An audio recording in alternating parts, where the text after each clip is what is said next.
कक्षा 7 हिंदी विषय मल्हार पुस्तक के पाठ 4 को आज हम पढ़ने वाले हैं, जिसका नाम है पानी रे पानी। So hello everyone, welcome back to home tutor. इस चैप्टर को हम शुरू करें इससे पहले आइए इसके लेखक के बारे में जान लेते हैं। तो यहाँ पर पाठ के अंत में दिया गया है लेखक से परिचय। इस पाठ के जो लेखक हैं उनका नाम है अनुपम मिश्र। अनुपम मिश्र एक प्रखर लेखक, संपादक और जाने माने पर्यावरणविद होने के साथ साथ छायाकार भी थे। पर्यावरण संरक्षण के क्षेत्र में उन्होंने अनेक प्रयोगात्मक कार्य किए हैं। आज भी खड़े हैं तालाब उनकी सर्वाधिक चर्चित पुस्तक है। ब्रेल लिपि सहित इसका अनुवाद अनेक भाषाओं में हो चुका है। साफ माथे का समाज उनकी एक और महत्वपूर्ण पुस्तक है। वे गांधी शांति प्रतिष्ठान से प्रकाशित होने वाली पत्रिका गांधी मार्ग के संस्थापक और संपादक भी थे। इस पाठ के लेखक अनुपम मिश्र एक प्रसिद्ध लेखक, संपादक, जाने माने पर्यावरणविद और छायाकार भी थे और उनकी बहुत सारी पुस्तकें बहुत ही ज़्यादा चर्चित हैं, जिसमें से आज भी खड़े हैं तालाब और साफ माथे का समाज। ये दो पुस्तकें हैं जो बहुत ही ज़्यादा प्रसिद्ध हैं।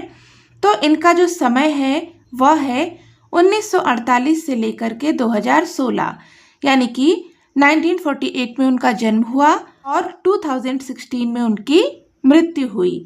तो ये था लेखक से परिचय। अब आइए इस पाठ को हम पढ़ते हैं। कहाँ से आता है हमारा पानी और फिर कहाँ चला जाता है हमारा पानी? हमने कभी इस बारे में कुछ सोचा है? सोचा तो नहीं होगा शायद, पर इस बारे में पढ़ा जरूर है। भूगोल की किताब पढ़ते समय जल चक्र जैसी बातें हमें बताई जाती हैं। एक सुंदर सा चित्र भी होता है इस पाठ के साथ। सूरज, समुद्र, बादल, हवा, धरती, फिर बरसात की बूंदें और लो, फिर बहती हुई एक नदी और उसके किनारे बसा हुआ तुम्हारा, हमारा घर, गांव या शहर। चित्र के दूसरे भाग में यही नदी अपने चारों तरफ का पानी लेकर उसी समुद्र में मिलती दिखती है। चित्र में कुछ तीर भी बने रहते हैं। समुद्र से उठी भाप बादल बनकर पानी में बदलती है और फिर इन तीरों के सहारे जल की यात्रा एक तरफ से शुरू होकर समुद्र में वापस मिल जाती है। जल चक्र पूरा हो जाता है। तो हमने बहुत बार जल चक्र के बारे में पढ़ा है और इससे संबंधित चित्र को भी देखा है, जिसमें कि दिखाया जाता है कि एक तरफ गांव या शहर है, एक नदी होती है जो जाकर समुद्र में मिल जाती है और वहां से पानी जो है वो भाप बन करके ऊपर को उठता है। फिर वही पानी जाकर के बादल बन जाता है और वापस से बरसात बनकर धरती पर बरसता है। और इसे कुछ तीरों के माध्यम से, यानी कि एरोज के माध्यम से हम दर्शाते हैं। तो इसी के बारे में यहाँ पर बताया जा रहा है। इसे कहते हैं जल चक्र। किस तरह से पानी भाप बनकर के ऊपर उठा, बादल बना और वापस आकर धरती पर बरस गया, और इसी तरीके से यह जल चक्र की प्रक्रिया पूरी हो जाती है। यह तो हुई जल चक्र की किताबी बात, पर अब तो हम सबके घरों में, स्कूल में, माता पिता के कार्यालय में, कारखानों और खेतों में पानी का कुछ अजीब सा चक्कर सामने आने लगा है। तो जल चक्र के बारे में हमने पढ़ा है, उसको हमने कई बार बनाया है, देखा है कि किस तरीके से जल चक्र पूरा होता है। लेकिन वास्तव में आज के समय में जो पानी है उसका कुछ अजीब सा चक्कर सामने आने लगा है। तो वह क्या है? नलों में अब पूरे समय पानी नहीं आता। नल खोलो तो उसमें पानी के बदले सूं सूं की आवाज आने लगती है। पानी आता भी है तो बेवक्त, कभी देर रात को तो कभी बहुत सवेरे। तो यह आज की सच्चाई है। पहले घरों में हैंडपंप होते थे, नल होते थे। हैंडपंप जिसे कि हाथ से चलाकर पानी निकाला जाता था। अगर आपके घरों में हो या आपने देखा हो तो कमेंट करके ज़रूर बताइएगा, और हैंडपंप को आप क्या कहते हैं यह भी बताइएगा। लेकिन आज के समय में घरों में टोटियाँ लगी होती हैं और जब उन्हें खोलो तो हर समय उसमें पानी नहीं आता, बल्कि सूं सूं की आवाज़ आती है। और पानी भी अलग अलग समय पर आता है। कभी बहुत देर रात आता है और कभी कभी बहुत ही सवेरे पानी आ जाता है। मीठी नींद छोड़कर घर भर की बाल्टियां, बर्तन और घड़े भरते फिरो। पानी को लेकर कभी कभी कहीं कहीं आपस में तू मैं भी होने लगती है। तो जब बेवक्त पानी आता है, कभी भी आ जाता है, कभी कभी बहुत सवेरे पानी नल में आता है, तो क्या करना पड़ता है, हम जो चैन से सो रहे होते हैं अपनी मीठी नींद छोड़ करके, घर भर के लिए बाल्टी, घड़े और जो भी बर्तन है उसको भरते फिरो, यानी कि भरना पड़ता है। और हमने देखा है कि बहुत जगहों पर पानी को लेकर झगड़े भी हो जाते हैं, क्योंकि पानी एक ड्यूरेशन तक आता है, एक टाइम बाउंड होता है कि हाँ इतनी ही देर तक पानी आएगा, और उसमें लोगों में झगड़ा हो जाता है पहले पानी भरने के लिए। तो ऐसा बहुत जगहों पर होता है। रोज रोज के इन झगड़े टंटों से बचने के लिए कई घरों में लोग नलों के पाइप में मोटर लगवा लेते हैं। इससे कई घरों का पानी खींचकर एक ही घर में आ जाता है।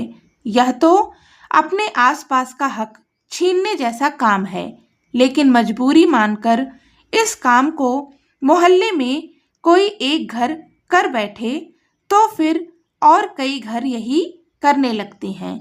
अब अगर बाल्टी ले ले करके एक ही नल से पानी भरने जाएं तो वहाँ पर आपस में तू मैं होती है, झगड़े होने लगते हैं। इसलिए लोग क्या करते हैं, जो डायरेक्ट पानी का पाइप होता है उससे अपने घर में क्या कर लेते हैं, मोटर लगवा लेते हैं। और इससे क्या होता है कि कई घरों का पानी उस मोटर की वजह से खिंचकर एक ही घर में चला जाता है। लेकिन यह तो दूसरे का हक छीनने जैसी बात हुई कि सभी घरों का पानी एक ही घर में खिंच के चला गया। लेकिन करें तो करें क्या, या तो जा करके तू मैं करें या फिर इस तरीके से पानी ले लें। और यह भी देखा जाता है कि जब मोहल्ले में किसी एक ने अपने घर में मोटर लगवा लिया तो बाकी लोग भी उसको देख करके अपने अपने घरों में मोटर लगवा लेते हैं। अब इसका क्या प्रभाव पड़ता है कि पानी की कमी और बढ़ जाती है। जब इस तरीके से लोग मोटर लगवा लेते हैं तो पानी की कमी और बढ़ जाती है। शहरों में तो अब कई चीजों की तरह पानी भी बिकने लगा है। आप बड़े बड़े शहरों में जाएं तो वहां पर पानी बिकने लगा है। वहां पर पानी इस तरह से नहीं मिलता जैसे गांव में, बल्कि वहां पर पानी खरीद कर पीना पड़ता है। यह कमी गांव शहरों में ही नहीं बल्कि हमारे प्रदेशों की राजधानियों में और दिल्ली, मुंबई, कोलकाता, चेन्नई और बेंगलोर जैसे बड़े शहरों में भी लोगों को भयानक कष्ट में डाल देती है। तो यह जो पानी की कमी है, यह ऐसा नहीं है कि छोटे छोटे गांव या शहरों में है, बल्कि यह बड़े बड़े प्रदेशों में, राजधानियों में और जो बड़े बड़े महानगर हैं जैसे कि दिल्ली, मुंबई, कोलकाता, चेन्नई, बेंगलोर जैसे जो महानगर हैं, वहाँ पर भी पानी का जो संकट है वह लोगों को भयानक कष्ट में डाल देता है। देश के कई हिस्सों में तो अकाल जैसी हालत बन जाती है। यह तो हुई गर्मी के मौसम की बात। तो यह जो बातें हैं यह तो गर्मी के मौसम की बात हुई, क्योंकि गर्मी में पानी की किल्लत बहुत ही ज़्यादा बढ़ जाती है। लेकिन बरसात के मौसम में क्या होता है, लो सब तरफ पानी ही बहने लगता है। हमारे तुम्हारे घर, स्कूल, सड़कों, रेल की पटरियों पर पानी भर जाता है। यह बाढ़ ना गांव को छोड़ती है और ना मुंबई जैसे बड़े शहरों को। कुछ दिनों के लिए सब कुछ थम सा जाता है, सब कुछ बह जाता है। तो एक तरफ जहां गर्मी में पानी की इतनी अधिक किल्लत होती है, वहीं पर जब बारिश होती है तो शहरों में आप देखते हैं कि हर जगह पर, चाहे स्कूल हो, कॉलेज हो, रेल की पटरियां हो, सड़कें हों, सभी जगहों पर पानी ही पानी दिखाई देता है। सभी जगह पानी भर जाता है, बाढ़ जैसी स्थिति हो जाती है और सब कुछ बह जाता है। ये हालात हमें बताते हैं कि पानी का बेहद कम हो जाना और पानी का बेहद ज़्यादा हो जाना, यानी अकाल और बाढ़ एक ही सिक्के के दो पहलू हैं। यदि हम इन दोनों को ठीक से समझ सकें और संभाल लें तो इन कई समस्याओं से छुटकारा मिल सकता है। ये हालात हमें बताते हैं कि पानी का बेहद कम हो जाना और पानी का बेहद ज़्यादा हो जाना, यानी अकाल और बाढ़ एक ही सिक्के के दो पहलू हैं। यदि हम इन दोनों को ठीक से समझ सकें और संभाल लें तो इन कई समस्याओं से छुटकारा मिल सकता है। तो देखो, अकाल पड़ना यानी कि सूखा पड़ना और बाढ़ आना, यह जो है एक ही सिक्के के दो पहलू हैं। एक में पानी बहुत ही ज़्यादा कम हो जाता है, बहुत ही ज़्यादा कम होता है तो सूखा पड़ने लगता है, अकाल पड़ जाता है, और जब पानी बहुत ज़्यादा बढ़ जाता है तो बाढ़ आ जाती है। तो यह दोनों स्थितियाँ क्या हैं?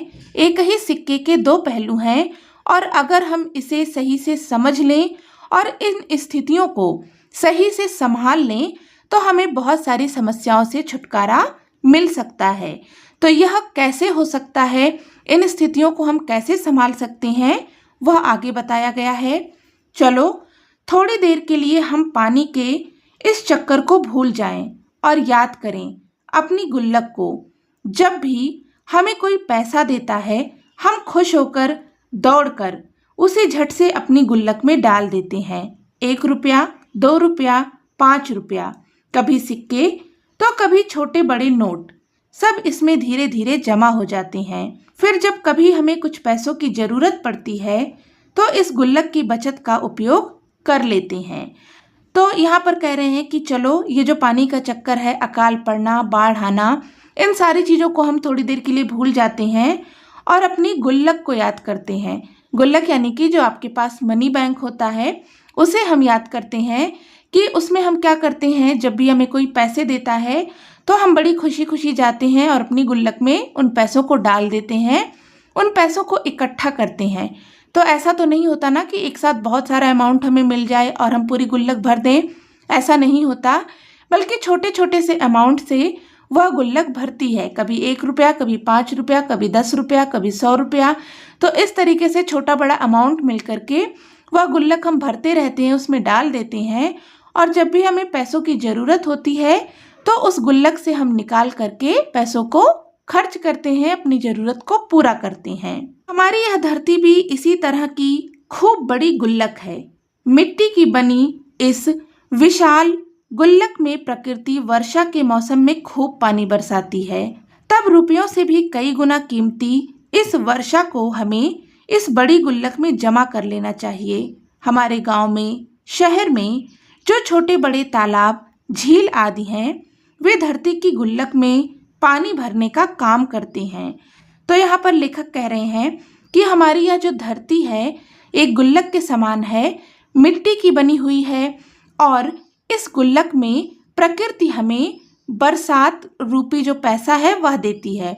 बरसात देती है, तो हमें क्या करना चाहिए कि इस गुल्लक में बारिश का जो पानी है उसे जमा करना चाहिए। और इसको जमा करने का काम कौन करता है? जो छोटे छोटे तालाब होते हैं, नदियाँ होती हैं, वह क्या करती हैं? पानी को जमा करने का काम करती हैं। इनमें जमा पानी जमीन के नीचे छिपे जल के भंडार में धीरे धीरे रिस कर छन कर जा मिलता है।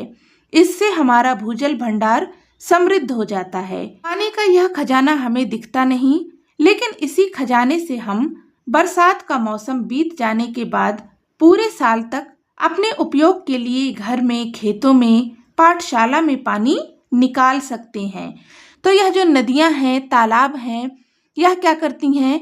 इनमें बरसात का जो पानी है वह जमा हो जाता है और वह धीरे धीरे छन छन करके कहाँ जाता है? नीचे जमीन के अंदर जाता है, और इससे जो वाटर का लेवल है वह बढ़ जाता है। पानी की कमी नहीं होती, और जब बरसात का मौसम ख़त्म हो जाता है, बारिश नहीं होती, गर्मियाँ आती हैं, सर्दियाँ आती हैं, तो इसी भूजल से, अंडरग्राउंड जो वाटर है, इसी से हम क्या करते हैं? इसी वाटर को हम अपने स्कूल में, घरों में, कारखानों में, हर जगह पर इसी पानी को उपयोग में लाते हैं। तो इस तरीके से जो नीचे छिपा हुआ जल है वह एक खजाने के जैसा होता है। जैसे हम गुल्लक में पैसा जमा करते हैं तो वह हमारे लिए एक खजाने जैसा होता है। इसी तरीके से धरती के अंदर छिपा हुआ जल है वह हमारे लिए एक खजाने के जैसा होता है, जिसे हम समय आने पर उपयोग करते हैं। लेकिन एक दौर ऐसा भी आया जब हम लोग इस छिपे खजाने का महत्व भूल गए और जमीन के लालच में हमने अपने तालाबों को कचरे से पाटकर भर कर समतल बना दिया। देखते ही देखते इन पर तो कहीं मकान, कहीं बाजार, स्टेडियम और सिनेमा आदि खड़े हो गए। लेकिन अब एक समय ऐसा भी आया जब जमीन की लालच में कि हमें और ज़्यादा जमीन मिले, हमने क्या किया? ये जो तालाब थे, छोटी छोटी नदियाँ थीं, इनको पाट कर, इनको मिट्टी से भर कर, इनको पूरा समतल बना दिया। और अब इन पर क्या खड़े हैं, कहीं तो मकान बने हुए हैं, कहीं बाजार, कहीं स्टेडियम और कहीं सिनेमा घर इत्यादि खड़े कर दिए गए हैं, बना दिए गए हैं। इस बड़ी गलती की सजा अब हम सबको मिल रही है। गर्मी के दिनों में हमारे नल सूख जाते हैं और बरसात के दिनों में हमारी बस्तियां डूबने लगती हैं। इसीलिए यदि हमें अकाल और बाढ़ से बचना है तो अपने आसपास के जल स्रोतों की, तालाबों की और नदियों आदि की रखवाली अच्छे ढंग से करनी पड़ेगी। तो यह जो हमने इतनी बड़ी गलती की, जो छोटी छोटी नदियां थी, तालाब थे, इनको भर कर, पाट कर हमने समतल बना दिया, इन पर मकान, दुकान इत्यादि खड़े कर दिए, तो इसकी सजा अब हमें मिल रही है कि गर्मी के दिनों में सूखा पड़ जाता है, अकाल पड़ जाता है और बरसात के दिनों में बाढ़ आ जाती है और बस्तियां सारी डूबने लगती हैं। हर जगह आप देखते हैं किस तरह से सब कुछ डूब जाता है। तो अगर हमें इन सब चीज़ों से बचना है, अकाल और बाढ़, इन दोनों चीज़ों से बचना है, तो हमें हमारे आसपास के जो जल स्रोत हैं, यानी कि जो नदियां हैं, जो तालाब हैं, जो कुएं हैं, इनकी रखवाली करनी होगी, इनको सुरक्षित करना होगा। जमीन के लालच में इनको पाटना नहीं है, बल्कि जगह जगह पर नदी, तालाब और कुएं और ज़्यादा बनाए जाने चाहिए, ताकि इनमें जब बरसात हो तो अधिक से अधिक पानी इकट्ठा हो, जिससे कि जो जमीन के नीचे के पानी का स्तर है, जो वाटर लेवल है, वो बैलेंस रहे, कम ना हो। जल चक्र हम ठीक से समझें। जब बरसात हो तो उसे थाम लें, अपना भूजल भंडार सुरक्षित रखें, अपनी गुल्लक भरते रहें, तभी हमें जरूरत के समय पानी की कोई कमी नहीं आएगी। यदि हमने जल चक्र का ठीक उपयोग नहीं किया तो हम पानी के चक्कर में फंसते चले जाएंगे। ये जो जल चक्र है, इसे हमें सही से समझना होगा और जब बरसात हो तो हमें अपनी गुल्लक में उस पानी को इकट्ठा करके रखना होगा, ताकि जब बरसात ना हो, पानी ना हो, तो हम उस पानी का उपयोग कर सकें और अकाल और बाढ़ के चक्कर में ना फंसें। तो इस तरीके से हमने इस पाठ पानी रे पानी को पढ़ लिया और अच्छे से समझ लिया। इस पाठ से संबंधित कोई भी डाउट हो तो आप कमेंट करके पूछ सकते हैं। इसका जो अभ्यास कार्य है ये हम करेंगे अपनी अगली वीडियो में। यह वीडियो हेल्पफुल लगी हो तो प्लीज इसे लाइक करें, शेयर करें, हाइप करें और अगर चैनल पर नए हैं तो सब्सक्राइब भी कर लें। मिलते हैं नेक्स्ट वीडियो में, तब तक के लिए take care and bye bye.